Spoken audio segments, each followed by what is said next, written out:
Olá, querida amiga, querido amigo, mais uma vez nos encontramos, mais uma semana de estudos da Palavra de Deus. Agradeço você por todos os dias estar comigo, compartilhando esses bons momentos espirituais e não somente apreciando, mas também sendo parte de tudo isso.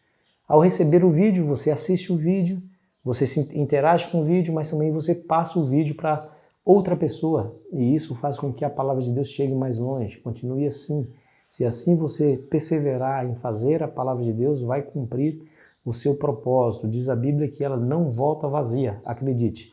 Se você ainda não é inscrito no nosso canal, por favor, se junte a nós, na nossa grande família do Lição Fácil. Se você gostar do conteúdo, não esqueça de deixar o seu gostei, tá bom? Escreva aqui no chat o que você acha de tudo isso que nós comentamos aqui. Teria o prazer de ler a sua mensagem. A esperança indestrutível. Nós vamos falar um pouquinho sobre a importância de manter a esperança no coração. Há quem diga que o homem vive alguns dias sem comer, outros sem beber e até alguns momentos sem respirar, mas não vive um único segundo sem esperança. Vamos ao verso para memorizar que diz assim, ó. Ora, a esperança não nos deixa decepcionados, porque o amor de Deus é derramado em nosso coração pelo Espírito Santo que nos foi dado.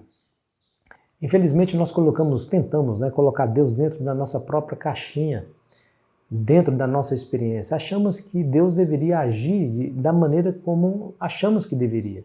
E se Ele sai de dentro desse padrão que nós construímos, aí nós ficamos decepcionados. O verso memorizar nos diz que a esperança não nos deixa decepcionados. Agora, como que nós teremos uma esperança tão forte a fim de não decepcionarmos diante do silêncio de Deus, diante da falta de resposta às nossas perguntas?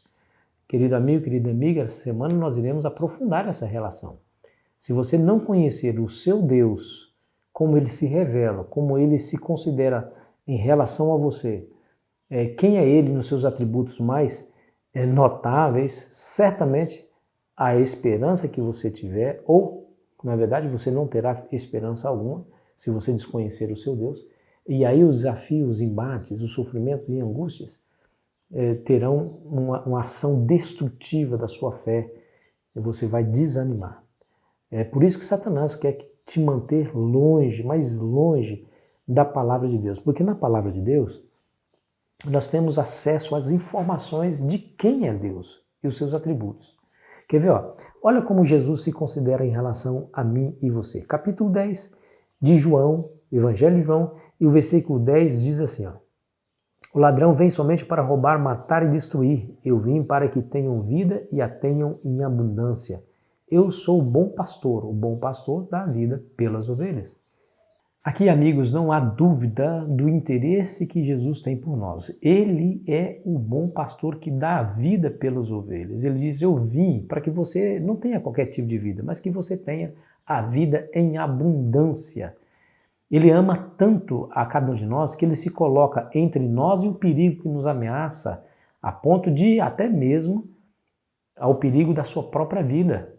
Aí ele fala aqui do mercenário, o mercenário que cuida da ovelha ou das ovelhas por dinheiro. Quando vem o lobo, vem o perigo para atacar o rebanho, ele foge para salvar a sua própria vida e expõe o rebanho às ovelhas. As ovelhas são dispersas, são mortas por conta da negligência desse que é mercenário. E ele falou assim, eu não sou mercenário, eu sou o bom pastor que dá a vida pelas ovelhas. Então, nessa semana, nós iremos discutir aqui, nós iremos estudar aqui a esperança da perspectiva bíblica, não da perspectiva da nossa própria experiência, porque ia colocar Jesus e o Deus dentro da nossa caixinha de experiências. Não, nós iremos ver que mesmo o silêncio de Deus, mesmo não tendo as respostas que nós precisamos, nós podemos confiar nele por meio do estudo da palavra, nós saberemos quem é ele, o interesse que ele tem por nós, os atributos maravilhosos do Senhor, saberemos e fortaleceremos a nossa compreensão de que ele é amor, ou seja, ele nos tira da nossa perspectiva e nos coloca dentro de um quadro maior e geral. Ele nos mostra que não é somente a dificuldade presente que você vive, mas ele te mostra o final de todas as coisas. Nós vamos ver isso de maneira muito detalhada em nosso estudo aqui dessa semana. Ele se apresenta aqui na palavra como nosso Criador, como nosso Redentor, um Deus que ama, um Deus que se interessa.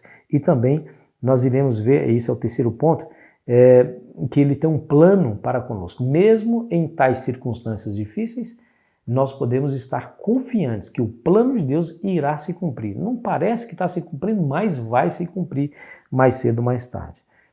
Você se lembra do patriarca Jó, né? Ele sofreu demasiadamente, mas ele disse, nu vim ao mundo e nu partirei. Deus deu, Deus tomou, seja louvado o nome do Senhor.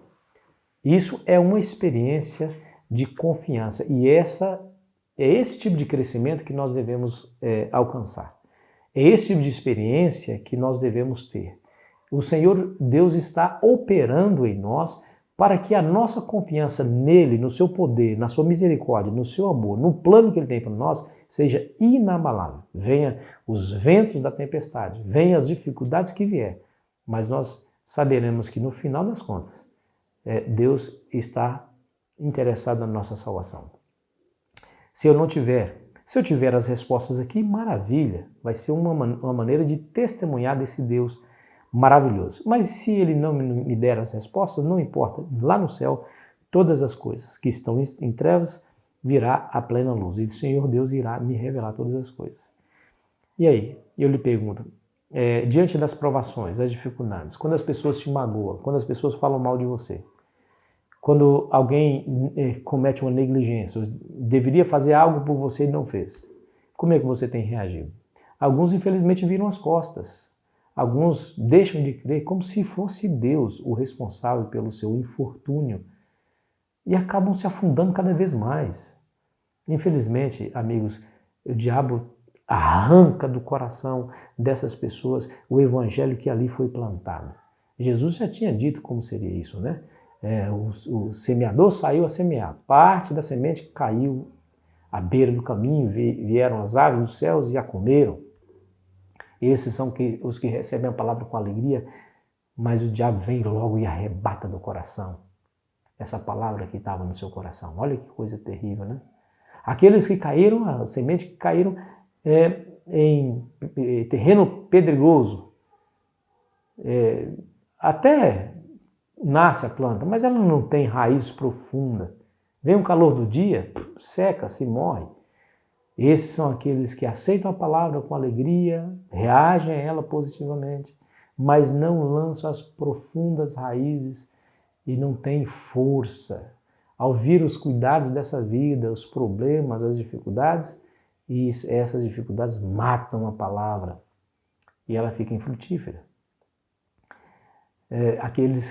Aquela semente que caiu entre espinhos, tem raiz, cresce junto com os espinhos, mas os espinhos sufocam a palavra. Esses são aqueles que olham mais para essa vida do que para a vida futura. Os cuidados da vida sufocam e a palavra fica infrutífera. E Jesus disse que aquela terra boa, onde a semente cai, ela brota, ela nasce a árvore dá muitos frutos. 100 por 1, 50 por 1, 10 por 1. E Jesus já tinha dito que assim seria, meu amigo. A minha oração é, Senhor, me faça ser essa terra boa. Não permita que o meu coração seja à beira do caminho, seja entre pedregais, entre os espinhos. Me ajuda que meu coração seja terra boa, para que a sua palavra possa brotar e dar frutos, e frutos que tragam honra e glória ao seu nome. Essa tem sido a minha oração. Talvez você faça essa oração também, porque é precisamente o que Deus espera de nós. Não é servir a Deus só quando as coisas estão boas. Quando as coisas estão boas, está tudo certo. Né? A gente louva, a gente canta.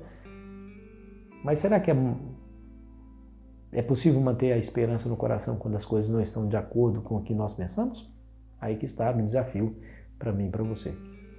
Nessa semana nós iremos abordar esses assuntos e iremos perceber exatamente como manter a nossa fidelidade a Deus, mesmo não tendo respostas diante das provações que nós enfrentamos. Veremos exemplos práticos de pessoas que passaram por provações, mas que escolheram voluntariamente e deliberadamente confiar em Deus, esperar pela providência de Deus.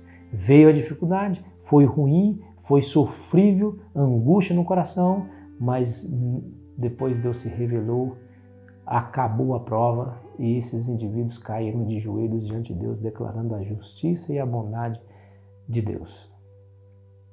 Que essa seja a sua experiência, meu amigo, minha amiga, que essa seja a minha experiência também. Essa semana será uma bênção e você não perde por esperar. Vamos orar?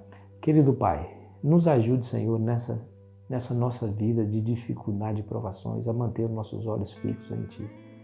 É somente assim que haveremos de crescer, é somente assim que haveremos de obter do Senhor a bênção, o amadurecimento e parecer mais com Cristo. Nos ajude a manter os nossos olhos fixos em Ti e as nossas mãos ligadas às Tuas, em nome de Jesus. Amém.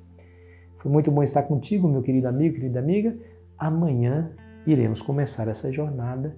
Eu espero você ansiosamente. Tenha um feliz sábado na presença do Senhor Jesus.